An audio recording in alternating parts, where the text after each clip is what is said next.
पाकिस्तान 'ਚ पंजाबी कॉन्फ्रेंसां दे सब तो वड्डे नैटवर्क पंजाबी नैशनलिस्ट फोरम वालों जी आयां नूं। ईरानी हमले का जवाब 24 घंटिया तो भी घट वेले च दे दिता गया है।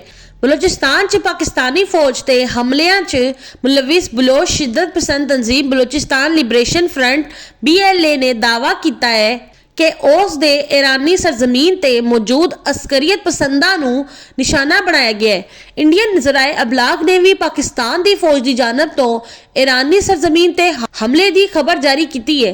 पाकिस्तान के फौजी ज़राए ने कहा है कि ईरानी हमले का जवाब 24 घंटे तो भी घट वेले च दे दिता गया है, ताहम इस हवाले तो खामोशी इख्तियार की जाए इसलिए बकायदा बयान नहीं दिता गया। पाकिस्तान की फौज के करीब या उस तो मुंसलिक समझे जाने वाले सोशल मीडिया अकाउंट्स ने भी ईरान के अंदर पाकिस्तान के हमले की खबर शेयर की है।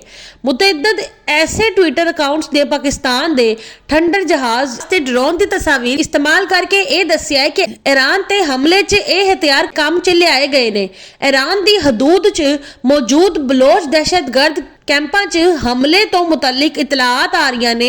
इब्तदाई मामलात के मुताबिक हमले च जानी ते माली नुकसान होया है, मगर ईरान की जानब तो हुण तक कोई बाज़ाब्ता बयान जारी नहीं होया है। अमरीका think tank Woodrow Wilson Center तो मुंसलिक तजियाकार माइकल कॉकलमैन ने इस हमले तो मुतल्लिक दस्सिया है कि मुतअद्दिद इतलात के मुताबिक ईरान च मौजूद बलोच दहशतगर्दां दे कैंपां ते पाकिस्तान की जानब तो हमला किया गया है, तो पाकिस्तान ने ईरानी हमले का जवाब देने के लिए ज्यादा ताखीर नहीं की। कबल अजी पाकिस्तान ने ईरान की जानब तो पंजगोर च फिजाई हदूद की खिलाफ वर्जी के बाद ईरान तो अपना सफीर वापस बुलाने का ऐलान किया सी।